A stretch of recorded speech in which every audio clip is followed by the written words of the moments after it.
Hi everybody. I hope everyone's doing well. This is Karen.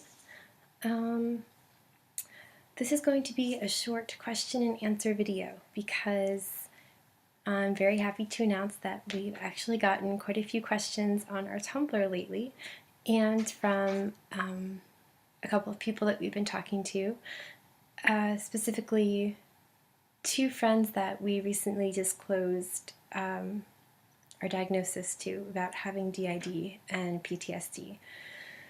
So it's really exciting for us, and we're very happy with the questions that they've started asking. Even a couple of anonymous questions that we've gotten on Tumblr have been very respectful, so we're very happy about that. So the first question I'm going to talk about is what our inner world is like. We got this from a fellow system that we are friends with.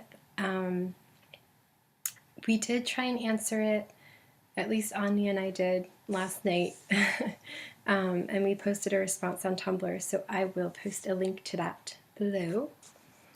The second question is trickier.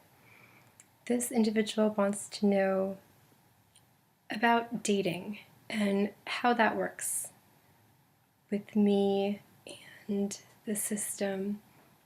It's a very good question. I have to say that in the past, before I was diagnosed,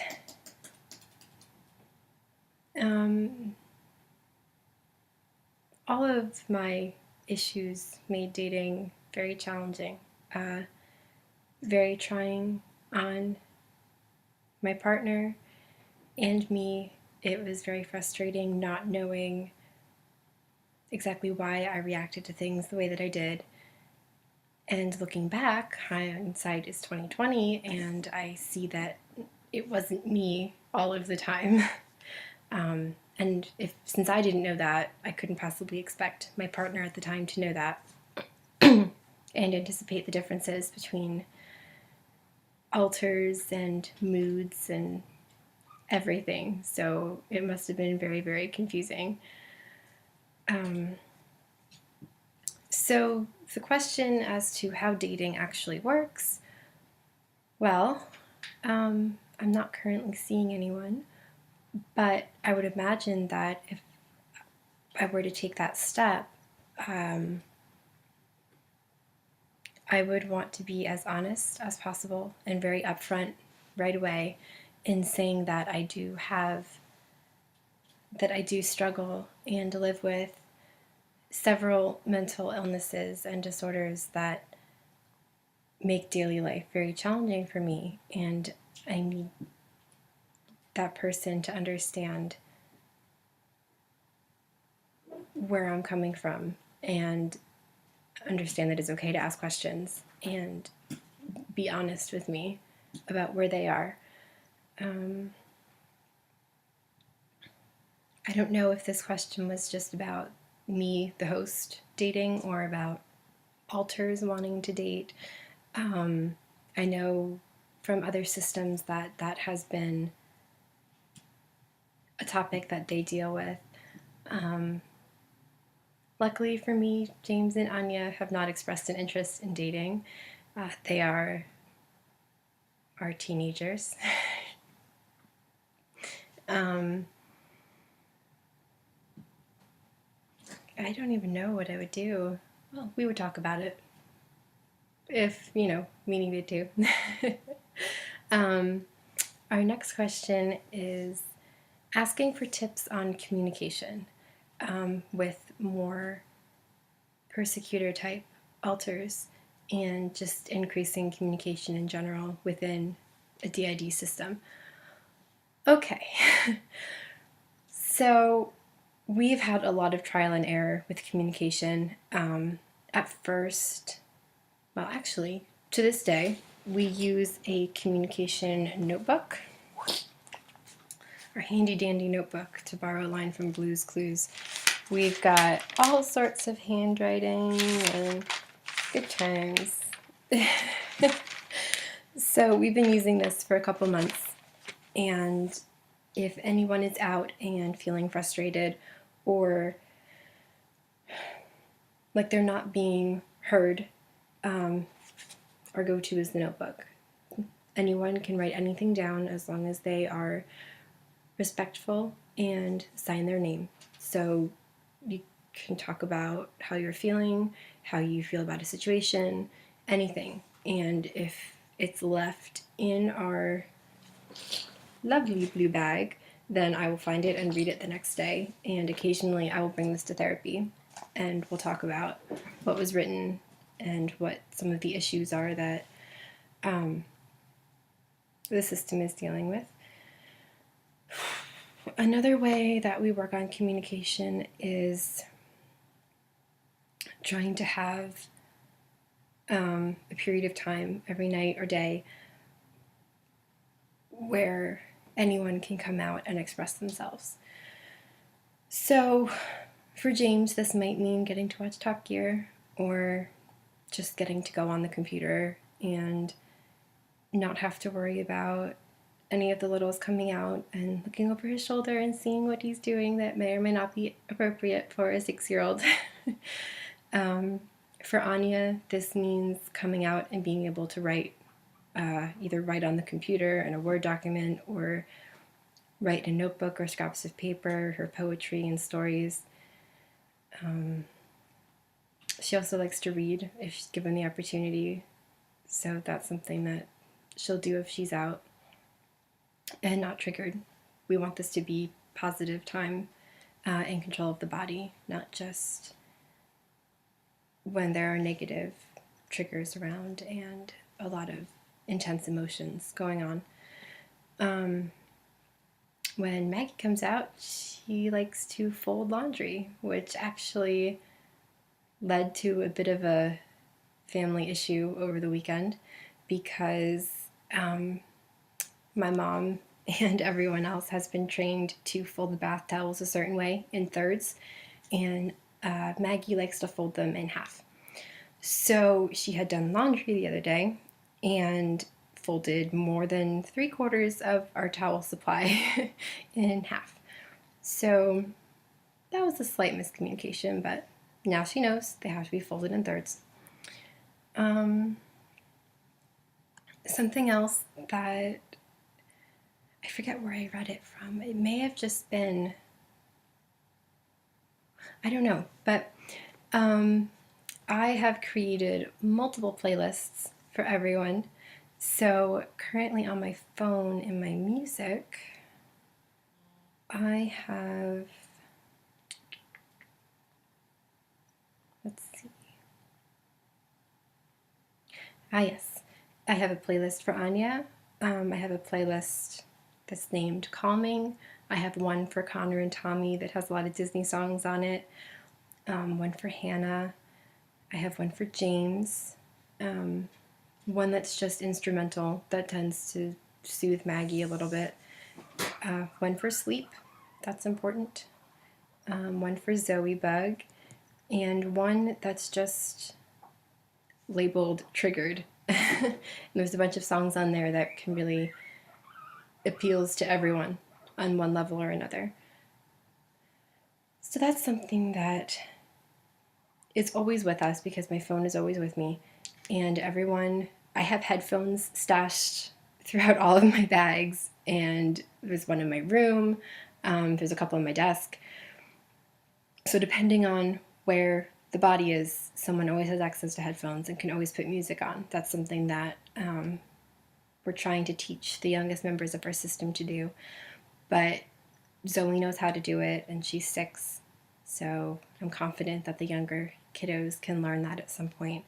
But music is definitely a good distraction, I would say, for most of us, and it's a way to really stay connected to what's going on and calm down enough from intense triggers and emotions to be able to reach out for help, whether that's to someone in my world or on the inside. So those are some ways that we work on communication. Another handy tip is to keep scraps of paper or like post-it notes out somewhere and leave like a pen or pencil around. So if someone takes over and you're not aware of what happens, they can make a note and stick it somewhere that you're going to see it. Like, hey, I went out shopping yesterday to get a toothbrush. We don't have to go out again. Just little things like that that are really helpful when you are struggling with losing time. I know that's something that I struggle with. And although my co-conscious abilities with James have gotten a lot better and he keeps me informed and in the loop about a lot of stuff, it's still helpful to get those notes, just if nothing else for reassurance that you're not losing your mind, that there were things that happened while you were tucked away inside, and that you didn't just, sit at the computer for 2 days and not remember anything. You were active. You accomplished things. At least that's how it is for me and my system. Okay, on to our next question, our last one. This is from a friend of ours who is trying to get to know us better. They said, when you said that you and James are co-conscious, I picture Karen looking out one of your eyes and James looking out the other, and then bickering across your head over how to respond to things. Is it anything like that at all? Can you talk to James or control him in co-consciousness? Okay, as I read that last part aloud, as I did when I was writing it down, James is screaming, hell no, I am my own boss. But I think that's just a gut reaction. So I really like the imagery that this friend used here, because I would love to be able, and I know I speak for other alters, I would love to be able to just control like one eye versus the other. That would be awesome, but that's not how it works for us. The most detailed, I guess, that we've gotten with terms of co-consciousness is if Zoe is talking to someone on Skype, she's messaging with someone, or she's coloring, and someone else messages me, she is able to keep looking at the conversation or whatever Miss Lizzie and Lily Bug sent her on Skype. She can like look at the picture of the barking dog or, cute kitty, and I am able to take my phone and text while she's still watching. So that's as developed as those skills have gotten. It's really difficult if we want to do different things. Like if Anya wants to write and James wants to watch Top Gear, both of those activities really require the whole body to be involved. So it's really hard to split concentration at that level. It's a lot easier if someone steps sort of into the background, which is how co-consciousness works for us. So the metaphor that I like to use, and I think I've said it before, is like the car metaphor for co-consciousness. So a lot of times James and I are in the front seat. So I'll be in the driver's seat or he'll be in the driver's seat, and then I'll be next to him. And he's in control of, say, driving or responding to an email. And I'm right next to him, so I can see what he's doing. I know what he's doing. I'm very much aware of what the body is doing, what the car is doing. But I am not the one fully in control and driving. I hope that makes sense. He is the one that I am best at doing that with. With Anya, a lot of times I am in the back seat, or if we're talking about a minivan, I'm in the third row seating. I am aware that she's in control, but I really don't know where we're going or what we're doing. I feel very disconnected from her and from my body. We're working on it. She is gradually trusting me a bit more, and we're able to share some moments together. But for the most part, we are very disconnected. I can feel her, though, when she's edging her way towards the front seat. And I take that as great progress. With a lot of the littles, with the exception of Zoe, I am in the trunk. I have no idea what's going on. I blank out, I lose time, especially if one of our more emotionally volatile and hurting kiddos comes out. Zoe is very willing to be co-conscious with me or James. She likes having someone to talk to. She gets a little shy, though. Maybe one of these days she'll be able to make a video with someone. So it's sort of like how you described, in the sense that we do bicker over things and how to respond. And if I stumble over my words more than usual, if I have during this video, which I know I probably have, that is because I am getting a lot of static from primarily James and Anya. And when I say someone's name, they sort of perk up and start to listen more and want to pop out and comment.